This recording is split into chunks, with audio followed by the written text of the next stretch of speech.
Okay, let's unpack this. We've got really a fascinating collection of material here that offers a deep dive into the world of ecologism, specifically as it's presented as a political ideology. Yeah, and we're pulling key insights from Andrew Haywood's text, Political Ideologies and Introduction. It's a pretty essential source for this. Right.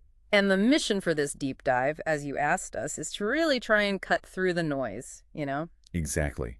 We want to understand the core beliefs of this way of thinking, trace its historical roots, clarify the really significant differences within the green movement itself, because, well, it's not just one thing. No, definitely not monolithic. And look at the big picture implications, what ecologism means for politics and society today. It's about exploring how this perspective fundamentally challenges what we often just take for granted in conventional politics. And honestly, what it means for our relationship with the planet, and yeah, with each other too. Hmm. Because here's where it gets really interesting. Diving into this source material, you quickly see that ecologism is, well, it's way more complex and varied than just being environmentally friendly. Right. It's not just a policy preference, is it? It's a deep-seated challenge to many of the foundational assumptions that underpin other major political ideologies we're much more familiar with. Things like liberalism, conservatism, socialism. Yeah, all of them. Eh. Ecologism kind of starts from a completely different place. So let's start there then, at that fundamental starting point, just like the source material does. It kicks off with the term ecology itself. Uh-huh. Coined by the German zoologist Ernst Haeckel way back in 1866. And he got it from the Greek word oikos, which apparently means household or habitat. And originally it was purely a biological term, nothing political about it initially. Mhm. Haeckel used it, and the source quotes this, to refer to the investigations of the total relations of the animal both to its organic and its inorganic environment. So it was all about studying that intricate web of life, how organisms interact with each other and their surroundings, the whole system. Exactly. But this biological term, this sort of scientific way of understanding interconnectedness, it really started shifting, didn't it?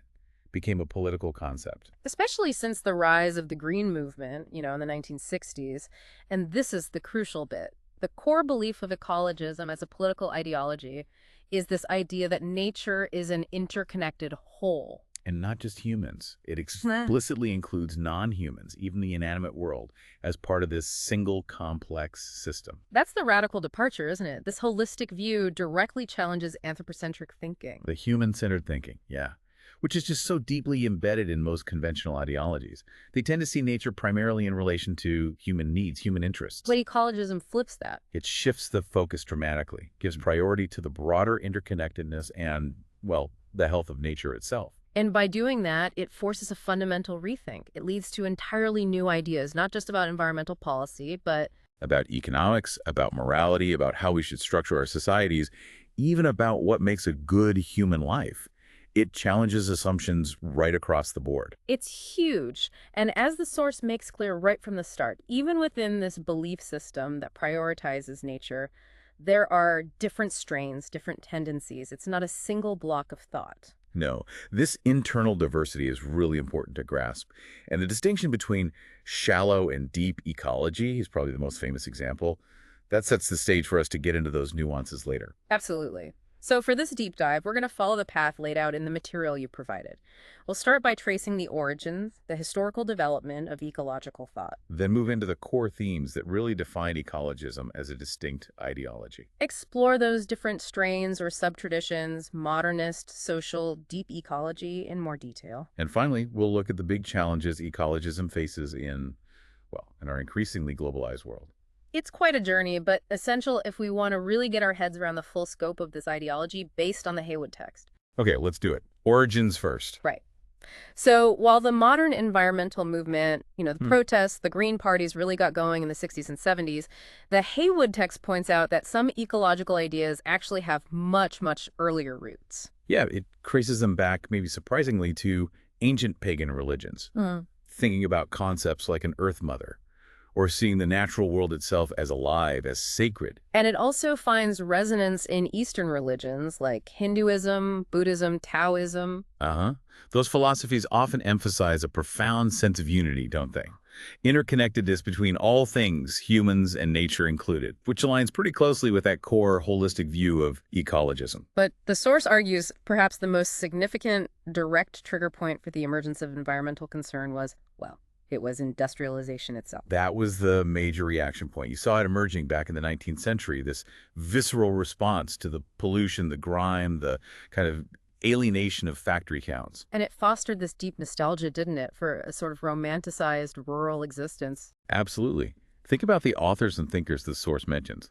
Novelists like Thomas Hardy, painting pictures of a disappearing agrarian England. Or political thinkers like William Morris, the libertarian socialist and artist, dreaming of a return to small-scale craft communities. And the anarchist Peter Kropotkin, writing about mutual aid in nature as a model.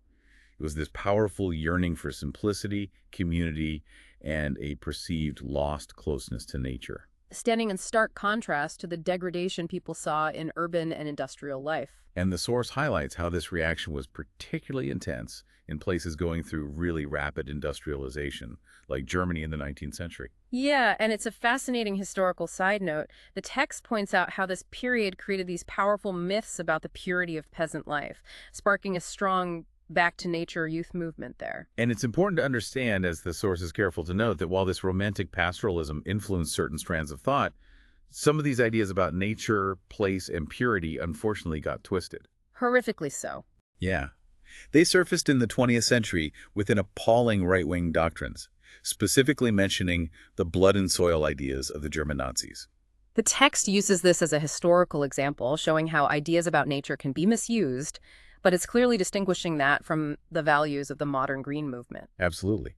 It's a crucial historical context the source provides, a reminder of the complex journey of ideas, but stressing that this early romanticism is very different from modern ecologism's core tenets. So the material then transitions to the intensified advance of industrialization and urbanization since the 1960s as the real primary driver for modern ecologism as we recognize it today. Yes, and this was linked, the source suggests, to the emergence of what are called post-material sensibilities, particularly among younger generations in, affluent societies. The idea being, based on theories like Maslow's hierarchy of needs, that once your basic material needs are largely met, you become freer to focus on quality of life issues. Exactly. Yeah. And suddenly, the deteriorating state of the environment becomes a major concern, something people start to really notice and worry about. Precisely. The fear became much more concrete, more widespread. This relentless, unthinking pursuit of economic growth and material accumulation, the very engine of industrial society, was seen as not just damaging the environment, but ultimately endangering the very survival of the human race, and countless other species too, a genuine existential threat. And this growing fear, this dawning awareness of a potential crisis, was powerfully articulated in a wave of really influential books and reports. The source names Rachel Carson's groundbreaking book, The Silent Spring from 1962, as often seen as the pivotal moment, the first major work to really sound the alarm about the ecological costs of things like, widespread pesticide use. Then there were other key early works mentioned that fueled the movement. How to Be a Survivor in 71, Blueprint for Survival in 72, Only One Earth, also 72. And that highly influential and controversial report, The Limits to Growth, published by the Club of Rome, again in 1972. These weren't just dry academic papers, they were public warnings that really hit home. And this period, the late 60s and 70s, also saw the dramatic rise of activist pressure groups. Yeah, the source lists well-known names like Greenpeace, Friends of the Earth. Alongside movements focused on specific issues like animal liberation activists and some more radical groups sometimes labeled eco-warriors. And these operated alongside more established conservation groups, like the Worldwide Fund for Nature. They all kind of collectively formed the visible, high-profile green movement. And by the 1980s, this grassroots activism started translating into formal politics, didn't it, with the emergence of green parties? That's right. Haywood notes that these parties, which now exist in most industrialized countries, often modeled themselves on the pioneering efforts of the German Greens. They were one of the first to really break through electorally. So beyond national politics and pressure groups, environmental issues increasingly got traction on the international stage, too. Yeah, the UN Conference on the Human Environment in Stockholm in 1972 is highlighted as a key early step, the first major attempt to get nations together to discuss environmental problems and try to create some kind of international framework. And the concept of sustainable development became really prominent, especially after the 1987 Brundtland Report, which famously defined it as, how did it go? Development that meets the needs of the present, without compromising the ability of future generations to meet their own needs. a very influential definition. And this growing international focus led to major global gatherings like the Rio Earth Summit in 1992. So you see this clear trajectory, right? From a relatively niche concern raised by a few thinkers and activists to becoming a significant, maybe often challenging, but definitely present factor on the national and global political stage. Okay, so that sets the scene, the why and when of ecologism's emergence. Let's move into the core themes that define it as an ideology. And the Haywood text makes a crucial distinction here. It says environmental concern only really got its full ideological character through the Green Movement. Yes, it moved beyond just being environmentalism. The source distinguishes environmentalism as more of a policy concern, a desire to mitigate damage, reduce pollution, conserve resources, but generally working within the existing political and economic system. Whereas ecologism, in this context, is presented as a deeper ideological stance. Its unique starting point, the source emphasizes again, is that intrinsic relationship between humankind and nature. Which, as we noted, was largely ignored or just dismissed by classical political ideologies for centuries. And this brings us back to that phrase the source mentions, David Ehrenfeld's The Arrogance of Humanism. Yeah, that really captures the core critique, doesn't it? The critique of the idea, maybe most famously put by John Locke, that humans are somehow separate from nature, destined to be its masters and possessors. Ecologism fundamentally rejects that. Instead, the source characterizes ecologism as practicing the politics of sensibilities. It's not just about passing laws, it aims to reorientate people's fundamental relationship with the non-human world. To transform human consciousness, values, moral responsibilities towards nature. It's a really profound shift in how we see ourselves and our place. And it's this radical ambition, this attempt to transform sensibilities that leads to the 5 central themes the source identifies as giving expression to ecologism's vision of interconnectedness. Right. These are ecology as a principle, holism, sustainability, environmental ethics, and interestingly, that shift from having to being. That last one really hints at how deep this goes. Okay, let's break them down. Starting with ecology itself, but now viewed as a fundamental principle underpinning the ideology. So as a branch of biology, we know ecology studies natural systems, ecosystems, how they function, how they're often self-regulating, tending towards homeostasis, maintaining a kind of dynamic equilibrium. The source uses the simple example of a pond as an ecosystem, doesn't it? Showing how the plants, fish, insects, even the mud, interact in complex ways. Exactly. And these individual ponds, these local ecosystems, they don't exist in isolation. They interact with countless others, forming the global ecosystem, the ecosphere, the biosphere. And the crucial insight here, according to ecologists drawing on this science, is how dramatically this conflicts with that old idea of human mastery. Yeah, scientific ecology shows humans aren't outside or above nature. We are sustained by this incredibly delicate, complex network of interrelationships. We're part of it. And ecologists argue that our current environmental mess, climate change, species loss, pollution arises precisely because, in our relentless pursuit of material wealth and control, we've profoundly upset this balance of nature. The balance that ecosystems naturally strive to maintain. And the source lists the specific ways this has happened, illustrating the sheer scale of human impact. Exponential population growth putting immense pressure on resources. The rapid depletion of finite fossil fuels that power our industries. The eradication of vital ecosystems like tropical rainforests. Widespread pollution of rivers, lakes, air. The pervasive use of chemicals in food production. And the shocking loss of biodiversity. The source cites that alarming statistic, 1,000-fold increase in species extinction rates coinciding directly with human dominance on the planet. Wow. That kind of evidence, ecologists argue, just demonstrates the catastrophic failure of anthropocentrism, the belief that human needs can just override all others. And it makes the case for an ecocentric perspective, one that prioritizes the health and balance of the entire ecosystem, not just human interests within it. This really brings home the point that it's not about minor adjustments, and it leads us directly to what the source highlights as maybe the most important distinction within the environmental movement, Arne's concepts of shallow versus deep ecology. Yes, this division, proposed by the Norwegian philosopher Arne Naess in 1973, is absolutely key. Shallow ecology, the source describes as the more humanist perspective. Okay, so it accepts the scientific lessons of ecology, the need for balance, interconnectedness, but primarily uses these lessons for human ends, human needs. That's right. You could think of it as an enlightened or light anthropocentrism. The core goal is to conserve nature, protect the environment, manage resources so that it continues to sustain human life, human health, human prosperity. So it focuses on practical, policy-oriented issues, like cutting back on non-renewable resources, finding cleaner energy, reducing pollution. Because these things ultimately harm people, or future generations of people. Yeah. It's still ultimately human-focused. Right.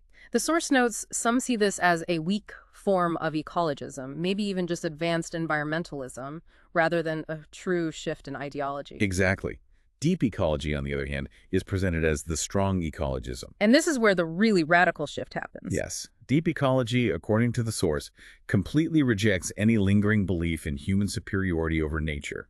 It's based on a far more challenging idea. Mm. The purpose of human life isn't to use nature, but to help sustain nature. So the well-being of the non-human world isn't just a means to human well-being, it has value in itself. Precisely. Intrinsic value.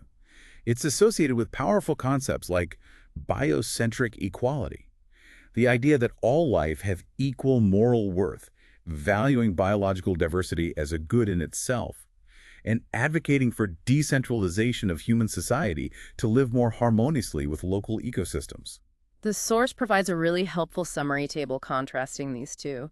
Shallow ecology, linked to environmentalism, light anthropocentrism, relies more on conventional science. Focuses on humankind's relationship with nature, limited holism, and valuing nature instrumentally. Its goals are more about animal welfare, reducing suffering, and achieving sustainable economic growth. Whereas deep ecology, Yeah. linked to ecologism proper, full ecocentrism, draws inspiration from beyond conventional science, including mysticism. Focuses on nature itself and its intrinsic value. Advocates radical holism, emphasizes value in nature. Its goals are biocentric equality. All life has equal moral worth. Pushing for animal rights, fundamental rights, pursuing anti-growth or zero-growth economics. And aiming for a transformation of human consciousness and ecological consciousness over just personal material development. That table really clarifies just how fundamental the difference is. It's about the core relationship, isn't it, between humans and everything else? Yeah. The source also briefly mentions how ecologists, particularly deep ecologists, view other conventional ideologies, liberals, conservatives, socialists, and so on. And generally, from an ecologist's perspective, these ideologies share a fundamental flaw. They've historically viewed nature primarily as a resource, lacking that core ecocentric or holistic starting point. Which, as you say, transitions perfectly into the next core theme, holism. Right. The source explains that traditional political ideologies, by treating nature mainly as an economic resource, were themselves products of a particular worldview, one that ecologists fundamentally critique. This view, the source traces back to thinkers like Descartes and Newton and their mechanistic view of the world, seeing it as essentially a complex machine. This is what Fritjof Capra called the Cartesian-Newtonian paradigm. It sees the world as composed of discrete, independent parts you can understand in isolation, like taking apart a clock. And the source mentions scientism, the belief that the scientific method is the only way to truth contributed to this, promoting analysis by breaking things down into smaller and smaller bits. And Capra, in his book The Turning Point, argued this mechanistic paradigm isn't just a scientific view, it's the philosophical basis for the environmental crisis. And overcoming the crisis requires replacing this paradigm. And the concept ecologists champion as the alternative is holism, coined by Jan Smuts back in 1926. It's the idea that the natural world must be understood not by breaking it down, but as an integrated whole. The whole is greater than the sum of its parts. The parts only have meaning in relation to the whole. Like thinking about the human body not just as organs, but as a complex interacting system, that holistic medicine analogy. Exactly. Reductionism in science, focusing on smaller parts, is seen as missing the crucial interconnections. Interestingly, though, the source notes that while many ecologists critique traditional science for this, others see insights from modern science, like the new physics of Einstein, quantum theory, as actually supporting a more holistic view. Yeah, this physics often views the world not as isolated particles, but as a dynamic network of systems, emphasizing relationships, patterns, organization. It resonates more with that holistic feel. And beyond science, the source explores alternative sources for this holistic paradigm that inspire ecologists. Capra's earlier work, The Tao of Physics, famously drew parallels between modern physics and Eastern mysticism. Hinduism, Taoism, Buddhism, Zen Buddhism, philosophies that have long emphasized unity, oneness, interconnectedness. Monotheistic religions, Christianity, Judaism, Islam, while sometimes critiqued for putting humans in dominion, also contain ideas of stewardship, seeing nature as divine creation to be cared for. But perhaps even more influential for some ecologists are pre-Christian and primitive religions. The source notes there was often no sharp distinction there between human and other life, or even living and non-living, seeing the Earth itself as a revered entity, Mother Earth. And this perspective leads directly into the Gaia hypothesis proposed by James Lovelock. Named after the ancient Greek goddess of the Earth, yeah. Gaia theory sees Earth itself as a single, vast, living entity.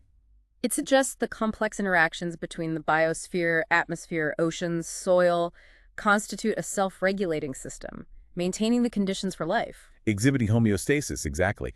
Despite huge changes like the sun getting warmer over billions of years, Earth systems have kept conditions relatively stable. The source presents Gaia theory as a powerful ecological ideology in itself. It conveys this message that we have to understand and respect the health of the planet as a whole. And conserve its beauty and resources not just because they benefit us, but because the planet itself is this extraordinary, complex, living system. It offers a revolutionary view. But the source also flags a key difference between humanist ecologists and Gaia proponents. Yes, humanist ecologists focus on changing policies for human survival within a balanced ecosystem. Gaia theory, in its stronger forms, suggests the health of the planet is paramount. Even potentially over the fate of individual species, including humans. Potentially, yes, if a species threatens the larger system. The source mentions Lovelock's controversial suggestion that species threatening Gaia are extinguished, and his support for nuclear power, which many Greens oppose, precisely because his focus is planetary stability, not necessarily human desires or safety if it conflicts with planetary health. That's a challenging idea, prioritizing the whole system over its parts, even us. Okay, shifting focus slightly, but connected to limits, sustainability. Another huge theme. The force argues conventional ideologies operate under this deeply ingrained assumption. Unlimited material growth is possible and desirable. Haywood lumps both capitalism and state socialism under industrialism here, seeing it as a kind of super ideology that cuts across left-right divides. Characterized by relentless large-scale production, capital accumulation, continuous growth, materialism, utilitarian values, and this almost unquestioning faith in science and technology to solve everything. And many ecologists see industrialism itself, not just one political flavor, as the fundamental problem driving environmental damage, the endless pursuit of more. An influential metaphor the source introduces to challenge this is Kenneth Boulding's spaceship Earth, contrasting it with a cowboy economy. Right, the cowboy economy is like the old frontier, seemingly endless opportunities, use resources recklessly, throw things away, just move on. A spaceship, though, is a closed system. Finite resources on board, limited air, water, fuel. You can't just throw things away or find more. Wealth is limited, exhaustible. Which leads to the concept of entropy. Yeah, the tendency of closed systems to decay, disintegrate, move from order to disorder, unless there are external inputs to maintain them. And applying this entropy law to society and economics leads to pretty radical conclusions about the long-term viability of industrial society, doesn't it? If Earth is a closed system, endless growth is impossible. The energy crisis is presented as a clear, real-world example. Industrialization, the affluence many enjoy, it's based overwhelmingly on finite fossil fuels, non-renewable. E.F. Schumacher, in Small is Beautiful, argued we made a fundamental mistake treating this energy as income, something that replenishes rather than natural capital, a finite stock we're just burning through. Energy demands are soaring, fuels are depleting, and the source points out that despite technology, there aren't sufficient alternatives ready to just replace fossil fuels and maintain current consumption levels as the fossil fuel age ends. Another crucial concept illustrating resource challenges is Garrett Hardin's Tragedy of the Commons from 1968. Ah, yes, the parable about shared resources, like common grazing land or fisheries. How they tend to be overexploited because it's in each individual's rational self-interest to maximize their own benefit. Exactly. Adding one more cow benefits the individual farmer almost entirely. But the cost of slightly overgrazing is spread among all users. So the individual gets the benefit, bears only a tiny fraction of the cost. And because everyone acts this way, rationally pursuing short-term interest, the collective impact is disaster. The common is depleted. The fishery collapses. Individual rationality leads to collective irrationality. And the source applies this not just to individuals, but to groups, corporations, even states in the international system, highlighting why tackling global problems like climate change, where everyone shares the atmosphere, is so incredibly difficult. Sustainability is presented as the necessary response to entropy and the tragedy of the commons. It means shifting our perspective entirely. Human survival and prosperity long term, the source argues, requires recognizing we're part of a finite biosphere, not separate from it. And all our activities, especially production and consumption, must be judged by the principle of sustainability. Meaning human activity should minimize damage and be capable of being continued indefinitely. Right. A sustainable energy policy wouldn't rely on depleting fossil fuels. It would mean dramatically reducing their use, increasing renewables like solar, wind, wave power, things that can be treated as income because they're naturally replenished. But the source argues achieving sustainability for many ecologists needs more than just controls or tech fixes. It needs a fundamental change in our economic approach, moving away from growth. Schumacher's Buddhist economics is offered as an example, based on right livelihood. Contrasting sharply with the conventional view of people as just utility maximizers, solely focused on material gain. Buddhist economics, as Schumacher described it, sees the purpose of production not just in making stuff, but also in facilitating personal growth, developing skills, overcoming egocentrism through working together. Moving economics from just wealth creation, economics as if people didn't matter, to economics as if people mattered, valuing human flourishing and ecological health over mere accumulation. But, as the source points out, there's considerable debate within ecologism about what sustainability means in practice. How radical does the economic shift need to be? Which brings back that shallow, deep distinction. Weak sustainability, often from modern exirist-deformist ecologists, tries to reconcile ecology with continued growth. The idea isn't stopping growth, but growing less damagingly, getting richer slower, using taxes to penalize pollution, investing in green tech. Crucially, it allows substituting human capital, knowledge, tech, for natural capital, inventing our way out. Whereas strong sustainability, favored by radical ecologists, social and deep ecologists, stresses preserving natural capital as irreplaceable, they're far more critical of growth itself. If materialism, consumerism, the growth fixation are the root cause, then the solution for them lies in radical ideas like zero growth, even degrowth, envisioning a post-industrial age. Small, rural communities, craft skills, rejecting large-scale industry, a kind of return to nature. It's a stark difference, isn't it? From reforms within the system to a complete transformation. Definitely. Okay, moving on, the fourth core theme, environmental ethics. The text points out ecological politics doesn't just propose policies, it extends moral thinking in challenging ways. Specifically by challenging conventional anthropocentric ethics, which values the non-human world only instrumentally for its usefulness to humans. One ethical issue even shallow ecologists grapple with is moral obligations to future generations' futurity. Our actions now have consequences centuries later. Why worry about nuclear waste for the unborn? Ecologists extend the notion of human interest beyond just people alive now, to the whole species, present and future. This concern for futurity can be justified in a couple of ways. Maybe as a natural duty, extending concern for our kids and grandkids. Or as ecological stewardship, a moral duty to protect the environment for future generations. But the source also mentions criticisms. Some argue rights depend on reciprocity. The unborn can't reciprocate. Others question the scale. How can we calculate obligations to potentially infinite future generations? Will our sacrifices even be adequate?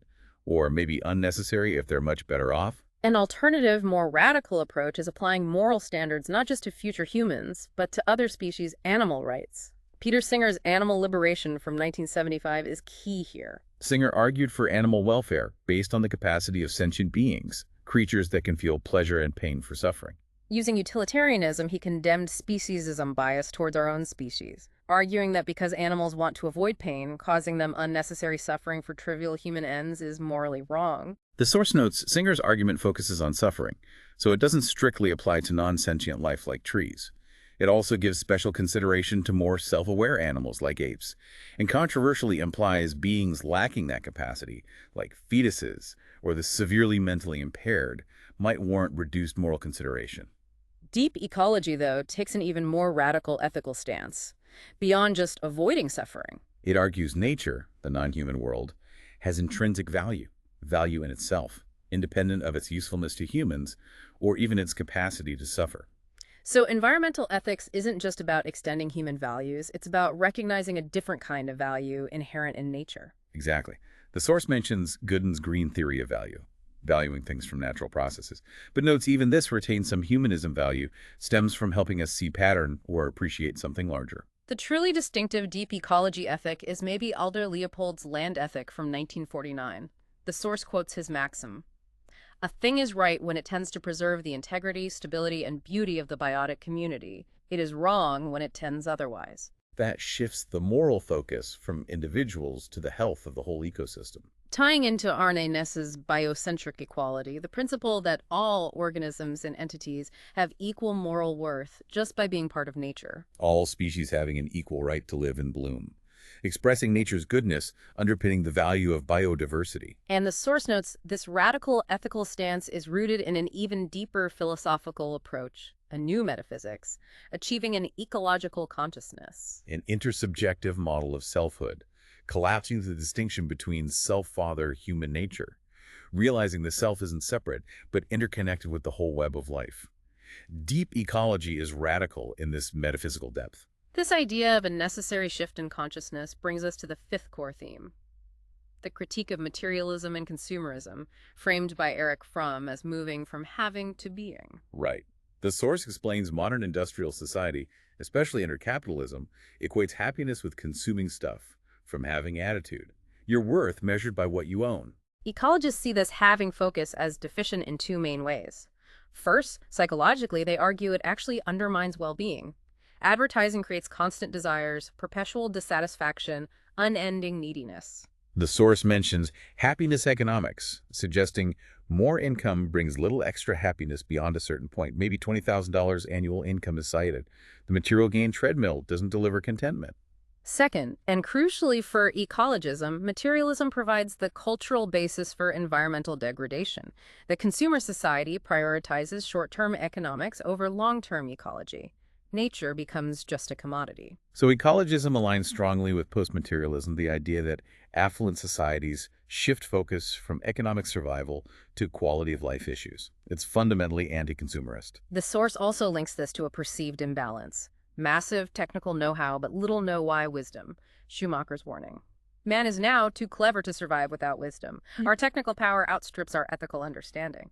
Now, the source notes some shallow ecologists are wary of getting drawn into mysticism or New Age ideas, but deep ecologists explicitly embrace different worldviews. Because they see them as essential for the necessary paradigm shift, a way to break free from old industrial politics. Exactly.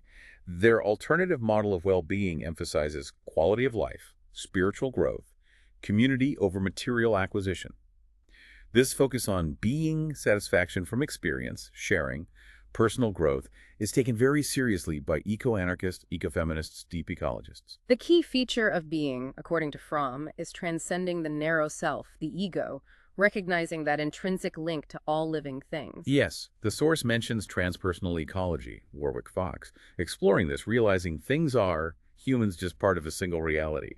Naess's self-realization through identification with others, extending the self to include nature. And again, Eastern religions, especially Buddhism with no self and oneness, are seen as providing powerful support for this perspective. So those are the 5 core themes defining ecologism. Now let's shift to exploring the different sub-traditions within it. The source acknowledges that while some see it as a totally new paradigm, others draw from established traditions, integrating ecological concerns. Seeing ecologism as cross-cutting, intersecting with liberalism, conservatism, socialism, anarchism, feminism, creating hybrid forms. And the Haywood text identifies 3 main sub-traditions representing these approaches: modernist ecology, social ecology, and deep ecology, which we've touched on, but now we'll examine as distinct schools. Okay, starting with modernist ecology. The source characterizes this as the reformist wing, practiced by major environmental groups, mainstream parties adopting green policies. Crucially, it seeks to incorporate ecological principles without fundamentally rejecting capitalist modernity, individualism, materialism, growth. So aligned with shallow or humanist ecology, its key feature is recognizing environmental limits ultimately threaten prosperity and economic performance. Pollution, CO2, resource exhaustion hurt the economy long-term. The watchword is sustainable development, understood mainly as weak sustainability. Environmentally sustainable capitalism continuing growth, but managed responsibly. Getting richer slower, maybe? It extends moral sensibilities modestly, future generations, animal welfare, but remains anthropocentric. often criticized by radicals as too compromised, sacrificing ecology for the existing system. The main ideological influences identified are liberalism and conservatism. For liberalism, the relationship is ambivalent. Radicals critique liberal individualism, anthropocentrism, utilitarianism, materialism, atomistic society, mechanistic paradigm. But modern liberalism's stress on self-realization, developmental individualism, can support enlightened anthropocentrism.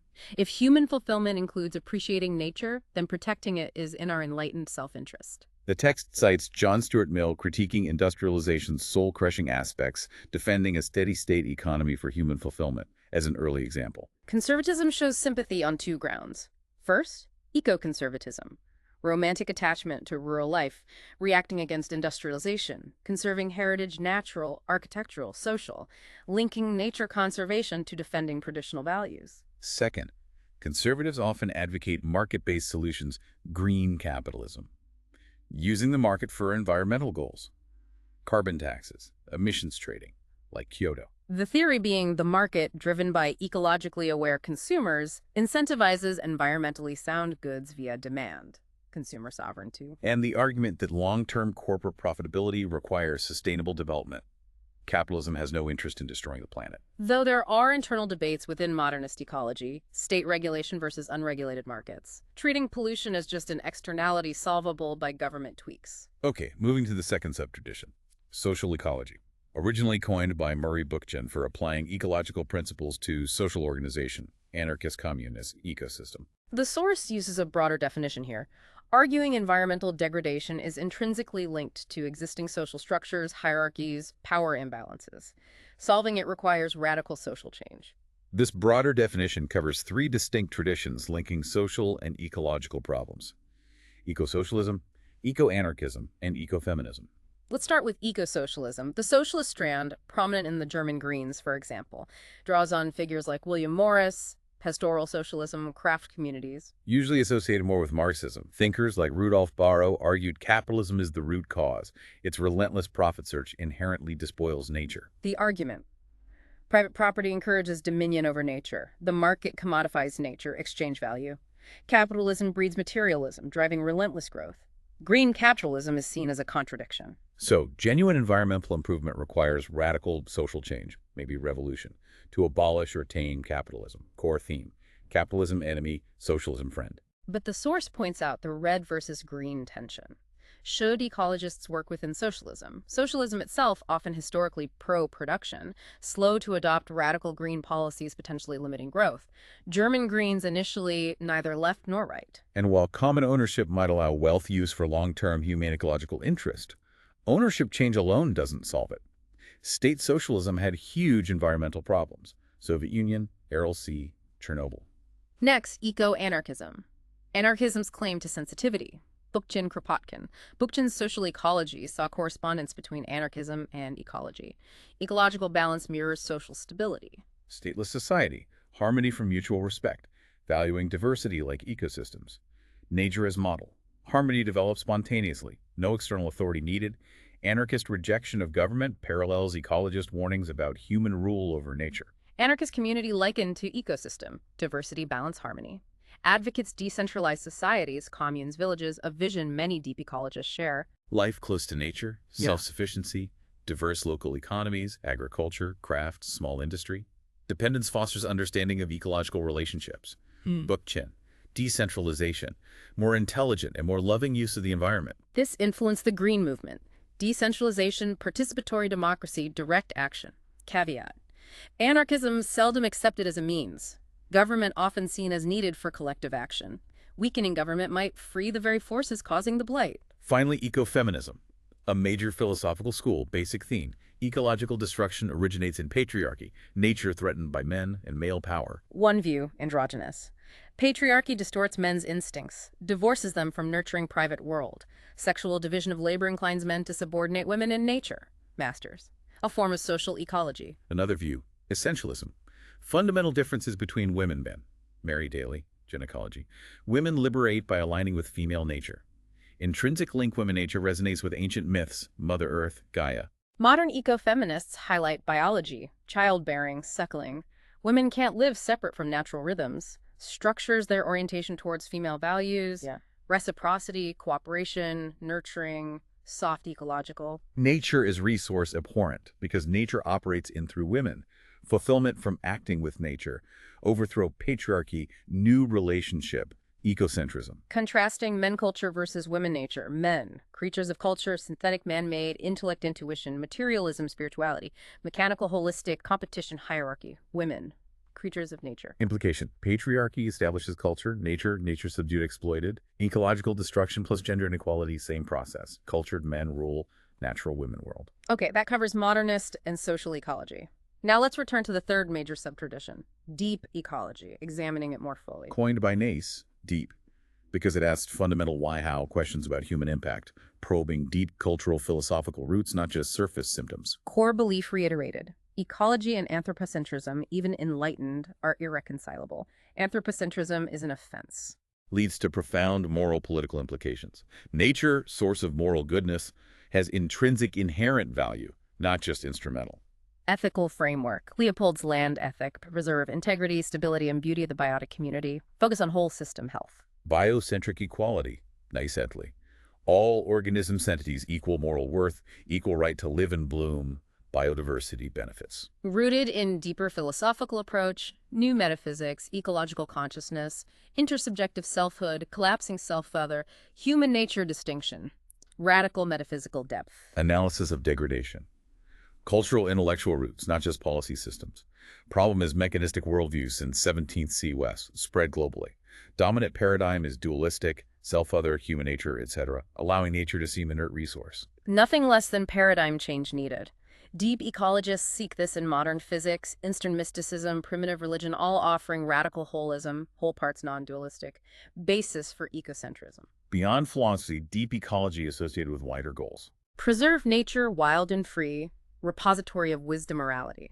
Preservationism, nature's sake, versus conservationism, human ends.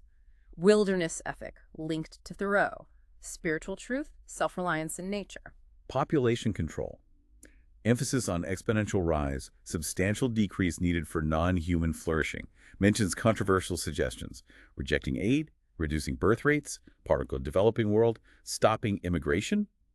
Simple living. Humans no right to reduce nature's richness except for vital needs. Walking later. Quantity, being versus having. Post-material self-realization, self-actualization, inwardly rich but outwardly poor. Bioregionalism. Reconfigure society by naturally defined regions. Bioregions as ecosystems, not state borders. General support for self-reliant, autonomous communities living within bioregional limits. Now, despite its depth, deep ecology faces controversies and criticisms. Practical importance debated versus philosophical stimulus. Humanist ecologists critique. Anthropocentrism ecology, not mutually exclusive. Human well-being needs respect for ecology. Focusing only on intrinsic value distracts from changing human behavior for human benefit. Morality seen as human construct, questioning intrinsic value concept. Social ecologists, Bookchin, critique. Socially conservative, ignores need for radical social change alongside inner revolution, embraces mysticism, vulgar Californian spiritualism, eco-la-la. Okay, so we've covered the history, theme, subtraditions. Now, the challenges ecologism faces in our global age. The source frames the environment as a classic global issue. Processes and problems don't respect borders. Pollution travels, extinction affects global biodiversity, climate change is transnational. Makes countries vulnerable to others' actions. Requires unprecedented international global cooperation. Climate change, arguably most urgent, clearly shows as no single country can solve it. Modern green movement has strong global orientation, partly from concerns about globalization itself. Alliances with anti-globalization, anti-capitalism movements. Seeing globalization as hyper-industrialism, spreading criticized values, individualism, materialism, consumerism, globally. Green activists often criticize global institutions. WTO, liberalization to air pollution. World Bank, unsustainable development. However, despite global concerns, significant challenges hinder ecologism's worldwide spread and effectiveness. Might be hard for it to become dominant globally. One major challenge. Difficulty of international cooperation. Collective good versus national interests. States acting as free riders. Climate change burden sharing. Hampers adequate international action. Another problem, environment often seen primarily as developed world concern. Developing world sees restrictions as denying them opportunity to catch up. Argument from Global South. West developed via practices, exploitation, pollution they now restrict, leads to burden sharing problem over climate change. Perspective. Developed world has historic responsibility. Accumulated carbon, used up capacity, gained prosperity. Developing world disproportionately affected fewer capabilities. Implies either no targets for developing world, Kyoto, or targets accounting for history, heavier burdens on developed. Major contention. Post-materialism theory revisited. Poverty in developing real populations prioritize prosperity growth over quality of life issues like environment. Anti-growth message, electorally unattractive. Furthermore, green movement's capacity to check globalization questioned. Can it challenge immense power of corporate other interests driving it, often regardless of environment? And maybe most fundamental, the anti-growth message. Essential for many ecologists, but profoundly electorally unattractive. Zero or even sustainable growth seen as limiting opportunity, may be democratically impossible. Source suggests due to these challenges, ecologism could remain an urban fad, post-industrial romanticism confined to young, affluent, educated, and developed world, not truly universal. And fundamentally, the sheer scale of change ecologism calls for. Theories, values, sensibilities deeply alien to industrialized society's core culture. And that, Haywood suggests, is the central problem. Its philosophy is alien to the very culture it needs to influence and transform. Which brings us towards the end of this deep dive. We've covered a huge amount of ground, from historical roots reacting to industrialization to shallow versus deep ecology. Explored core concepts: holism, sustainability, environmental ethics, the critique of materialism, the call from having to being. Examined intersections with other ideologies. Modernist ecology, eco-socialism, eco-anarchism, ecofeminism, and the profound challenge of deep ecology. And wrestled with the significant global challenges: cooperation failures, north-south divide, globalization's power, unpopularity of anti-growth. It's clear from this dive into the source, ecologism isn't simple or monolithic. It's diverse, complex, but with the consistent core aim: fundamentally reevaluating humanity's place, living within ecological limits. And it poses profound challenges to the dominant ways of thinking and acting that have shaped our modern world. The source leaves us with a provocative thought, circling back to that alien nature. The problem, it argues, is its philosophy is foreign to the culture it must influence. But it asks, could this very alien nature, this radical difference, also paradoxically be the source of its appeal? Something for you to think about as you continue your own exploration.